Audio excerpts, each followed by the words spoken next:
Bonjour à toutes et à tous, bienvenue pour ce 9e numéro de la 21e l'émission où, comme d'habitude, je suis accompagné de Caroline à ma gauche, notre spécialiste décoration. Bonjour Caroline. Bonsoir à tous. Nous avons également le Père Noël qui nous fait une apparition en guest à un peu plus d'un mois de Noël. Bonjour Jeanne Chenapan, ça va? Vous avez sans doute reconnu, pour les plus fidèles d'entre vous, Sylvain qui nous présentera tous les gadgets de Noël. Après, évidemment, la rubrique décoration de Caroline. Nous avons également là-dessous Mathieu. Salut Mathieu qui est en régie. Hello. Et puis à ma droite, une personne que certains d'entre vous connaissent peut-être déjà. C'est une star interplanétaire en devenir qui cartonne dans une série à succès sur Netflix. C'est Kevos. Bonjour Kevos. Bonjour tout le monde. Et Kevos, tu es aussi humoriste, on le découvrira tout au long de l'émission. Ouais. Et le sosie de Francis Cabrel. On l'avait bien reconnu, mais pour Netflix, c'était pas Francis Cabrel. Non, c'était pas Francis Cabrel, il s'est pas entendu. On y reviendra dans un instant. Mais d'abord, nous allons lancer le chrono, puisqu'à la 21e minute, comme d'habitude, vous allez pouvoir gagner des cadeaux. Mais pour commencer, un petit sujet, on va aller s'échapper. Si je vous parle du Faucon Millenium de l'USS Enterprise, l'Étoile de la Mort ou le Milano, à quoi pensez-vous? Star Wars. Je suis ton père. L'espace. Oui, pas mal. Vous n'êtes pas loin. Vous brûlez. Un vaisseau. On te Un sauve. vaisseau, On te exactement. sauve. Il s'agit de vaisseaux. Alors pour rappel, le Faucon Millenium et l'Étoile de la Mort, c'est dans Star Wars, l'USS Enterprise dans Star Trek et le Milano dans... Quelle culture. Ouais, J'ai bien oui, fait n'est-ce pas d'offrir une encyclopédie quand t'avais 10 ans. Hein. Alors ça. Et le Milano, c'est dans les Gardiens de la Galaxie. Et je vous invite à découvrir un autre vaisseau, pas un vaisseau spatial, mais un vaisseau spécial. Embarquement immédiat pour le vaisseau à Strasbourg. Alors le vaisseau, c'est un centre de culture scientifique qui est géré et qui a été conçu par la collectivité européenne d'Alsace. C'est un centre de sciences dédié aux enfants de 3 à 12 ans et à leurs accompagnants. Ils y découvrent du coup les sciences en manipulant et en s'amusant. Le premier espace qu'on a renouvelé maintenant il y a quelques années, la forêt, qui est en fait une exposition sur les jeux mathématiques et la pensée logique, qui est, on va dire, une rescénographie d'un espace qu'on avait déjà par le passé, qui s'appelait Mathémanip. Le cœur des activités reste la manipulation, l'expérimentation, le droit de se tromper, parce que la logique, c'est pas un cheminement toujours très simple. Et ce qu'on rencontre dans cet espace, qui est adapté plus pour les enfants à partir de 7 ans, c'est que finalement, il y a déjà des choses qui se passent entre les parents et les enfants. Et souvent, c'est à l'inverse de ce qu'on peut penser, c'est-à-dire que les enfants, parfois, sont plus rapides, plus logiques que leurs parents. L'espace suivant, la caverne, est dédié aux couleurs et à la lumière où les enfants sont amenés à manipuler des boutons pour reproduire une couleur, s'amuser joystick à l'appui pour suivre un point lumineux ou encore disposer des cristaux sur une base pour changer l'éclairage de la mystérieuse chamane. On sort de la caverne en passant symboliquement par une cascade qui nous amène là dans une nouvelle zone avec une autre ambiance. Donc avant c'était relativement intimiste en pénombre et là on arrive sur un des espaces préférés des enfants, la zone de l'eau où là on leur propose de découvrir le phénomène eau en y mettant vraiment les mains dedans. Dans cet espace, les enfants peuvent expérimenter divers concepts de physique de l'eau très simples et découvrir comment se forme un barrage ou quels impacts peuvent avoir des tornades. On sort des espaces, on va dire, à connotation ou à couleur un peu naturelle pour arriver vers quelque chose de plus industriel, la fabrique, où là on a voulu parler de l'intelligence en général et de l'intelligence artificielle en particulier, puisque c'est un sujet aussi au cœur de beaucoup de discussions, mais en reprenant les bases. À l'aide de divers boutons, les enfants prennent les commandes de bras articulés. Ils peuvent même disputer une partie de morpion face à un robot. Dans l'espace du chantier, équipés de casques et de gilets, les jeunes visiteurs sont amenés à collaborer pour fabriquer une maison. Et le petit chantier est un espace réservé exclusivement aux 3 à 6 ans, l'occasion de s'adonner à diverses activités autour du mouvement ou des sons.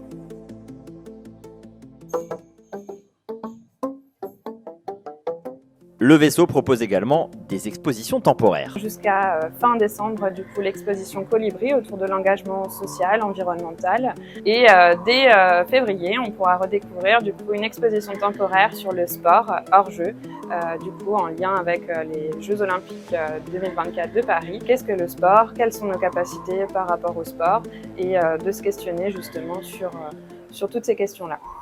Ah, je vous voyais tous avec des yeux d'enfant. C'est un lieu dans lequel vous vous êtes déjà rendus les uns les autres ou pas encore? Vous le découvrez?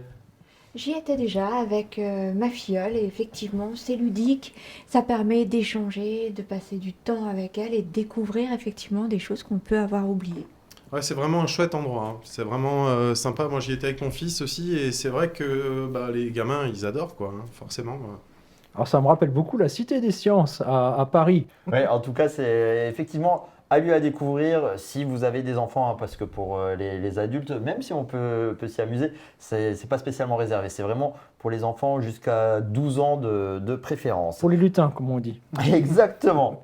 Et là, il est pour tout public, quoique, je ne sais pas. C'est Kevos qui est avec nous. Tu es Guebwillerois. Ouais. Donc, pour ceux qui nous regardent depuis d'autres régions, Guebwiller, c'est pas loin de Colmar, en Alsace, donc en France. Tu fais du stand-up et tu vas d'ailleurs nous proposer un petit sketch d'ici quelques minutes. Mais d'abord, raconte-nous l'expérience folle que tu as vécue très récemment. Tu as participé à la série qui cartonne sur Netflix, enfin une de celles qui cartonne, Tapis. Ouais. Tu jouais Rudy Voleur, un ancien footballeur. Comment tu t'es retrouvé à jouer dans cette série? Le talent? Non, On n'en doute pas. le physique. J'ai vraiment plus le physique. En fait, j'ai été contacté sur les réseaux sociaux par un mec. Donc, il m'écrit Salut, on cherche des gens avec ton profil et un physique musclé. Peux-tu m'envoyer une photo de toi torse nu, une photo de ton mulet? Sur le moment, je me dis Ouh, ça sent l'arnaque. Ça sent le mec qui veut faire des trucs bizarres avec les photos que je vais lui envoyer. Donc je regarde un peu son compte et je vois qu'il fait vraiment des trucs, tu vois, qu'il est chaud et tout, qu'il est sur Paris. Et je me dis, ah bah ok, cool, vas-y, je tente le truc. Et donc 2 semaines après, je reçois un coup de fil et ils me disent, écoute, de tous ceux qui sont inscrits, t'es le profil qui me manque, celui de Rudy Voleur. Il me dit, tu connais? Je fais, non. Du coup, on peut voir la photo du torse nu. Ah, je l'ai toujours sur moi. Donc je lui dis non parce que moi je suis nul au foot, donc je ne savais pas qui était Rudy Voleur. Il me dit regarde sur internet, je te jure, t'as la même tête que lui. Donc voilà ce que j'ai fait et donc voilà, j'ai été pris pour cette série Netflix. Donc Rudy Voleur, c'était, pour ceux qui ne suivent pas trop le foot, un joueur allemand internationalement qui a notamment gagné la Ligue des Champions avec Marseille Ouais. en 1993. Donc Ouais, c'est ça. on va regarder une petite photo pour comparer. Je vous laisse libre de juger s'il y a une Jugez ressemblance. vous-même. Et donc c'est ton mulet qui t'a rendu star plus que, je parle pour la série, que ton talent. Ouais. Le mulet, tu le portes depuis longtemps, c'est un look que tu... C'est depuis... Ouais. ouais, c'était un délire de 30 ans. Là, j'en ai 32, donc à la base, c'était vraiment un délire. Alors, parce qu'en fait, moi, soirée déguisée, je mettais tout le temps un toupet, tu vois, un truc de beauf. Et les gens m'ont dit, mais fais-le une fois pour de vrai, le mulet. Et je l'ai fait pour rigoler. Et quand je l'ai fait, je me suis dit, putain, c'est moi, ça. Je me suis trouvé mon look, tu vois. Et donc, je l'ai gardé. Et voilà, et pour le stand-up, c'est trop bien, parce que du coup, tu sais, ça donne vraiment un truc Visuellement, atypique. oui, c'est ça. Ouais. Et, Comment on croise dessus. et mon humour, il va pas forcément, tu sais, quand j'arrive, je fais pas des blagues de beauf, tu vois. Donc c'est marrant ce décalage de ce physique-là, mais qui va pas forcément partir là-dedans, dans des blagues de beauf. On va voir ça dans un instant, mais quand tu as joué dans cette série Tapis, il y avait notamment Laurent Lafitte, hein, Ouais. parmi les plus grandes stars, Hakim Djemili Ouais, aussi, Hakim qu'on Djemili. retrouvera d'ailleurs le mois prochain. Il va nous accorder une interview. Ça s'est bien déroulé. Est-ce que les figurants, parce que c'est un rôle de figurant hein, que tu jouais, C'est- ouais, ont été silhouette. bien intégrés parmi les stars, les grands noms? Ouais. Alors nous, on était silhouette, les joueurs réguliers, c'était silhouette, donc c'est différent, c'est quand tu incarnes vraiment un personnage, t'as pas forcément de dialogue, mais t'as vraiment ta tête, elle est bien vue à la caméra parce que tu incarnes un personnage précis. Et ben ouais, on a carrément été bien intégrés. Moi, je trouve c'était cool quoi. On a eu 9 dates de tournage quand même, donc forcément à force, on voit quand même toute l'équipe et tout. Et non, on rigolait bien tous ensemble avec Laurent Lafitte et Hakim Djemili. J'ai rencontré dans les loges de maquillage là, et je le reconnais pas parce qu'il a pas ses lunettes, tu vois. Il se fait maquiller et d'un coup il met ses lunettes, il tourne la tête, il fait Oh Hakim Djemili et là il fait Ça va frérot. Il était vraiment trop sympa. Donc on discute, je sais qu'il venait de Célestat, je dis allez l'Alsace représente ici. Et ouais c'était cool et même Laurent Lafitte était très très sympa quoi. Et vous avez tourné pendant 9 jours. Est-ce que c'était 9 journées entières ou c'était des petits moments par-ci, par-là Non, c'était 9 à Paris journées. ou à Marseille aussi? Ouais, on a fait 4 dates à Marseille et 5 dates à Paris. Et c'était des journées entières. Enfin, des fois, c'était dans la soirée, mais c'était des grosses journées, quoi. C'était pas juste 2 heures ou... Et c'est des journées qui sont éprouvantes ou des journées où on s'amuse bien, assez à la cool? Ça dépend des journées. Ça dépend des journées. Ben, il y a des scènes de victoire. Bon, ça, c'est cool au début, mais quand tu refais la scène, tu l'as fait, je sais pas, une dizaine de fois, t'en peux plus, tu sais, tu sautes dans tous les... Ouais, tu t'asperges du champagne, enfin du faux champagne, mais là, à la fin, franchement, t'es lessivé parce que t'as l'impression d'avoir fait 10 fois la fête, quoi. Donc, non, il y a des journées qui étaient plus cool et d'autres journées qui étaient plus hard. Bah, forcément, les scènes où on s'entraîne, on me voit pas, mais je devais quand même le faire. Mais je devais quand même le faire et c'était plein cagnard et tout, donc là c'était dur parce que souvent la cam elle passe et là faut essayer, ah ben ça va pas, faut qu'on change ça, mais après il y avait des journées plus cool, ouais. Et sur ces 9 journées, combien sont restés à l'écran? Combien de temps toi tu apparais à l'écran? Est-ce que c'est long ou pas? Et ben je suis quand même dans 3 épisodes. Ouais. Le 5, le 6 et le 7. Et, mais au global, non, je sais pas combien de temps je passe, mais assez pour que plein de gens m'ont reconnu, quoi. Parce qu'il y a des gens moi je l'ai partagé sur les réseaux quand c'est sorti, mais il y a plein de gens qui n'ont pas fait gaffe. Et les jours qui suivaient, j'arrêtais pas de recevoir des photos sur Messenger et tout qui me disaient « Mec, c'est toi ou je rêve ?» Et il y a carrément un prof d'impro qui m'a dit « Je sais pas si c'est toi, mais si c'est pas toi, t'as un sosie qui joue dans Netflix. » Et j'ai dit « Ah bah ça m'aurait fait chier que mon sosie me prenne le rôle. » Et est-ce que c'était amusant de faire du ciné, enfin de la télé ou du ciné, hein, c'est le même univers, ou tu préfères vraiment la scène qui est le domaine dans lequel tu m'avais déjà dit vouloir te spécialiser? Ouais, je préfère la scène, honnêtement, mais le ciné, j'aime beaucoup aussi, quoi. Moi, j'aime bien jouer, tu vois, incarner des trucs. C'est pour ça que moi, ça fait pas longtemps que je fais du théâtre, mais avant que je m'inscris au théâtre, tout le monde qui me croisait me disait « Pourquoi tu fais pas du théâtre, toi ?» Et je dis « Je sais pas, j'ai attendu, tu vois, et un bout d'un moment, je me suis dit « Ah si, vas-y, je vais faire du théâtre parce que je voulais faire de la scène. » Mais justement, tu penses que le fait d'avoir tourné dans cette série, ça va t'ouvrir des portes, créer des opportunités pour toi? Ça en a déjà créé peut-être? Non, oui. Des rôles de footballeur peut-être. Hein, peut-être. Il va être déçu. Hein. Alors je pense pas concrètement, professionnellement je pense pas, mais ça a fait une petite notoriété, c'était sympa quoi. C'était sympa, j'étais dans une dans une marche gourmande à Mezzera et il y a vraiment des gens qui sont venus me voir premier degré qui m'ont fait « Excuse mec, t'es le gars de Guy qui a joué dans la série Netflix. » Et je faisais « Ouais, il faut... Non, sérieux, tu te fous pas de notre gueule. Hein. » Je dis « Non, vas-y, on peut faire une photo. » Mais du coup, c'était marrant, tu vois, il y avait ma copine à côté qui disait « Mais non, t'es devenue une star. » Mais voilà, mais c'était marrant, ouais. C'est plus, tu vois, une petite notoriété comme ça, et puis ça donne des conversations fun, quoi. C'est marrant. Et justement, est-ce que Netflix ou l'après Netflix, ça a changé radicalement ta vie? Ah, bah, l'après Netflix, parlons-en, hein, parce que j'ai eu un article dans l'Alsace que Aurélien a fait. D'ailleurs, merci Aurélien, il était très bien. Donc, il y a eu l'article dans l'Alsace. Ensuite, il y a eu l'élection de l'Alsacien de la semaine, de l'Alsace aussi, où j'ai été deviné quoi. Élu. Mais non. Oh la main. Donc, il y a eu ça. Ensuite, il y a France Bleu Alsace qui m'a appelé pour un interview. J'étais passé sur Flore FM, Cerise FM. Et donc, du coup, l'après Netflix, et ben, forcément, les gens se sont dit mais comment ça se fait que tu as été pris alors que tu jouais pas au foot? Mais parce que moi, quand ils m'ont demandé au téléphone si je savais jouer au foot, j'aurais dit bah oui, j'ai déjà été dans une équipe. Mais je leur ai pas dit que c'était en primaire. Et quand mon père est venu voir le match, il pensait que c'était du handisport, tu vois. Donc je leur ai pas dit. Et en fait, moi, plus tard, je voulais faire du foot. Parce que tous mes potes faisaient du foot. Donc j'ai voulu m'inscrire au foot. Mais mes potes qui faisaient du foot m'ont raconté le bizutage. Vous savez tout ce que c'est le bizutage un petit peu. Ils m'ont raconté le bizutage quand tu t'inscris. Donc là, à ton premier match, donc quand tu as bien transpiré, ce qu'ils font, c'est qu'ils te font couler de la bière le long du dos. Ça coule le long de ta raie. Ils réceptionnent de l'autre côté. Ils ne s'arrêtent pas là. Là, tu as 2 copains qui viennent tremper leur petite boule dedans. Voilà, ils te font un thé saveur sûre de couille. Et là, tu dois le boire.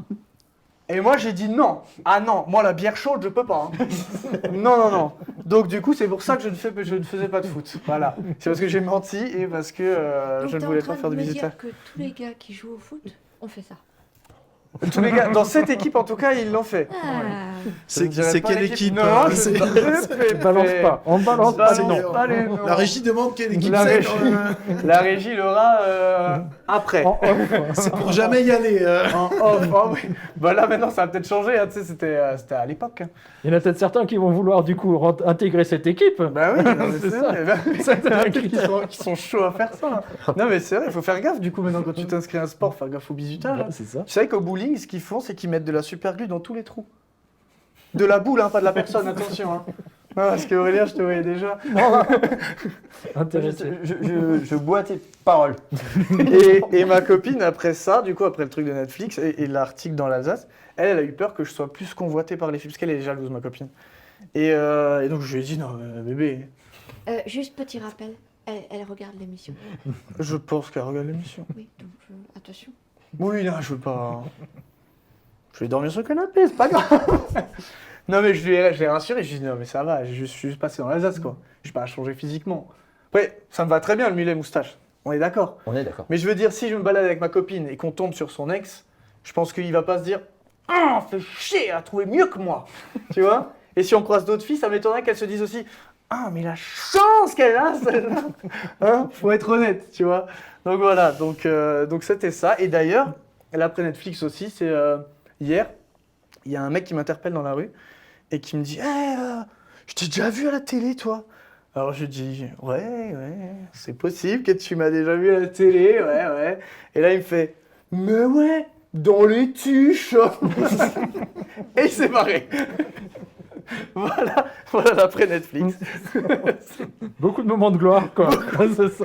Alors vraiment, j'ai touché les étoiles, hein, je te le dis. Eh ben, merci beaucoup Clément. Merci, Un Clément. vrai petit numéro en direct. Très très fort. Et là on vient de le voir, hein, c'est ce que tu nous avais laissé entendre tout à l'heure. Tu ne joues pas le beauf.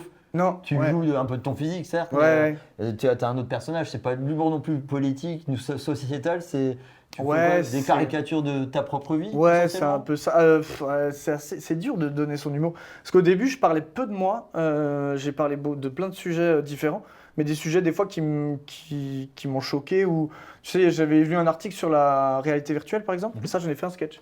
J'ai un sketch aussi sur les dick pics. Vous savez ce que c'est? Est-ce qu'on le dit en français? Ce sont des photos que des hommes malveillants, enfin Ouais. des dragueurs de pacotille envoient à des jeunes femmes. Mais C'est ça. pas Et, très glorieux. et du coup, ouais, c'était un truc qui m'avait genre choqué et après j'avais trouvé des vannes dessus et j'ai écrit, c'était mon premier sketch, c'était là-dessus, tu vois. Et là maintenant, je parle un peu plus, mon dernier sketch, il parle de Netflix, il parle de ma copine. Donc j'ai l'habitude de dormir sur le canapé, t'inquiète pas, là. J'en doute pas. Il y a pratiquement la trace de mon corps qui est dedans. De ton corps d'athlète qui t'a De mon permis d'être corps, casté exactement. pour jouer dans Netflix. Merci Kéo, si tu restes avec nous jusqu'à la fin de l'émission. oui, ouais. Surtout que là, tu vas pouvoir apprendre plein de choses à ta copine et pour toi aussi sur les décorations de Noël parce que ça approche, hein, c'est dans un peu moins d'un mois. Caroline, notre spécialiste déco, quelles sont les tendances cette année, notamment au niveau des couleurs? Est-ce qu'il y a des choses qui se démarquent? Alors cette année, on annonce le grand retour de la couleur rouge. Alors, le rouge que l'on va associer avec le doré, l'argenté. Regardez comme notre Père Noël le porte si bien. C'est tout mignon. Voilà, on va l'associer avec le blanc, symbole de pureté, de douceur, de naturel. Et on n'oublie pas cette année également le vert. Parce qu'on est vraiment dans une tendance écolo, la nature fait son grand retour, on l'intègre dans nos intérieurs et donc également dans la déco de Noël, le vert que l'on va associer avec des teintes marron, boisé, cuivré. Et du coup, le marron revient également dans les tendances, marron que l'on interprète à travers les pommes de pin, les décos de Noël, des sapins en bois par exemple, ou alors des jolies lanternes cuivrées pour apporter la touche de brillance dans tout ça. En tout cas, moi je retiens le début de ton intervention, le rouge et le blanc dans le vert, ça fait un bel arc-en-ciel et ça fait toujours plaisir à la table de Noël. D'ailleurs, avant d'aborder la table, un petit mot sur le sapin de Noël. Ouais. Cette année, est-ce qu'il y a des décorations qui sont un peu plus originales que d'autres? Oui, alors au niveau on veut du fun, on veut de l'humour, on veut un peu de légèreté dans cette période qui peut être parfois Il anxiogène. faut mettre des marionnettes de Chaos alors sur son Par sapin. exemple. Je suis disponible aux périodes de Noël, n'hésitez pas. Et donc du coup, on va utiliser les boules de Noël avec des citations, des mots inscrits dessus, comme par exemple Happy Family, Joyeuse Tribu, Amour éternel, Bonheur ensemble. On n'oublie pas d'offrir aux nouveau-nés qui viennent de naître, du coup, la boule de Noël pour son premier Noël. C'est important. En déco de sapin original, on va avoir On va les juste décos. rapprocher un peu le micro de toi. Voilà. Pardon, je ne parle pas forcément assez fort, c'est vrai. Du coup, la pomme de pin, le petit objet en bois, ce genre de choses pour donner encore une fois la touche nature. Et plus généralement pour sa maison ou son appartement, parce que là on a parlé essentiellement du sapin, tu as relevé 4 styles de décoration. Lesquels sont-ils? Alors, ça va peut-être vous plaire à vous, messieurs. Donc, c'est le retour du Noël vintage avec le train qui va parcourir son petit chemin dans les montagnes. On a aussi le retour du bilboquet ou du bonhomme en pain d'épices, le sucre d'orge accroché au sapin. Alors, par contre, on évite quand même de faire comme nos grands-parents avec les bougies dans les sapins. C'est fortement déconseillé, mais ça se faisait énormément à l'époque. Ça, c'est pour le premier thème. Le deuxième thème, moi, j'ai retenu plutôt l'ambiance scandinave, puisque maintenant, dans nos intérieurs, il y a vraiment une tendance vers le style épuré, d'où l'association bois et teintes assez douces, épurées. Donc, la déco de Noël scandinave, ça va être, par exemple, la fausse fourrure, le gros plaid en moumoute, dans lequel on va adorer se blottir, des bougies que l'on disperse un peu partout, et puis de nouveau la déco plutôt naturelle avec le vert qui prédomine. Troisième thème, le traditionnel. Donc là, ça va être du coup les pommes de pin de nouveau, les casse-noisettes, les boules de Noël en velours, ce genre de choses. Encore une fois, les bougies qui sont de toute façon à utiliser quel que soit le thème. Et puis je terminerai avec la déco de Noël moderne. Et là, c'est le noir qui prédomine. Le noir avec, par exemple, des ampoules LED à l'intérieur, des boules en verre qui vont illuminer les espaces. Où ça va être... C'est la 21e. La 21e minute. On va quand même te laisser finir ta phrase. Merci. Donc voilà, si vous voulez quelque chose d'un peu plus moderne, vous associez le noir avec des LED pour créer une ambiance un peu féerique et mystérieuse. Donc la 21e minute, on revient à la déco d'une table de Noël dans quelques instants. La 21e minute est synonyme de cadeau que vous pouvez gagner en likant notre page, en partageant la publication et surtout en nous disant et en taguant la personne avec qui vous voudrez profiter des cadeaux qu'on vous offre aujourd'hui. Pour l'instant, je peux vous en dévoiler qu'un. Le suivant, c'est le Père Noël qui va lui-même l'annoncer. Le cadeau qu'on vous fait gagner. Sous réserve. Sous réserve. Sous réserve. Effectivement, ce sont 2 passes family pour aller au vaisseau pendant les vacances scolaires à venir. Et puis l'autre, on y reviendra dans un instant. Mais Caroline, tu nous parlais de décoration de Noël et on n'a pas encore abordé la table de Noël. Comment est-ce qu'on peut la décorer à part des nappes ou des serviettes? Quels sont les objets pour l'enjoliver? Oui, alors avant de poser la dinde en centre de table, on va mettre une décoration avec par exemple les branches de sapin, des fleurs séchées, du hou, ce genre de choses que l'on va associer avec des bougies. Pourquoi pas utiliser une cheminée de table comme je vous l'ai présenté lors d'une précédente émission. Cheminée de table qui fonctionne au bioéthanol, qui fait ni odeur ni fumée, mais qui permet d'avoir une magnifique flamme au centre de table. Ça crée tout de suite une ambiance féerique. On n'oublie pas bien sûr de présenter les jolies assiettes avec du coup des petites paillettes, ce genre de choses, de mettre le nom de chaque personne qui vont s'installer, de respecter l'ordre des couverts, des verres, parce que s'il y a bien une fois où on veut avoir une jolie table et mettre un peu les formes, c'est pour le repas de Noël. Merci beaucoup Caroline. Et autre objet de décoration, Ça me donne envie de c'est manger. Le Père Noël m'a confié sa hotte. il a apporté un objet décoratif. Voilà le moment des gadgets de Noël. À commencer oui. par... Avec Caroline, nous avons beaucoup parlé d'élégance et de choses comme ça. On va passer un petit peu dans un peu plus de fun, puisque quand même Noël, c'est la période de l'année, on a le droit d'être kitsch. Alors on va aller un petit peu dans le kitsch, et le premier gadget de Noël que je vous propose et que je vous présente, c'est ici cette bouteille de Noël qui reprend mon code vestimentaire finalement, et qui habille cette bouteille élégamment sur la table, au milieu de tes jolies flammes et de tes jolies assiettes. Cette bouteille. Et moi aussi, il rigole tout le temps, ce jeune homme. Il est marrant. Le thème kitsch, effectivement. Merci, Père Noël, de nous le rapporter. Et ça permet aussi de se dire qu'on peut faire éventuellement une dégustation à l'aveugle, histoire d'égayer un petit peu la soirée de Noël. Voilà. Allez, Ça évite de voir que le niveau descend trop vite. C'est ça aussi, c'est ça. on Ça trompe on l'ennemi. passe au deuxième cadeau que tu veux Ce présenter. deuxième cadeau Et oui, magnifique à mon effigie, comme vous le voyez. Je vais vous le montrer par ici, regardez. Ce magnifique visage que vous reconnaissez. Mais c'est pas simplement un mug ou une tasse, comme certains peuvent le dire. C'est tout un système. Attention, j'ai déjà dévoilé à la moitié ici du principe de ce gadget.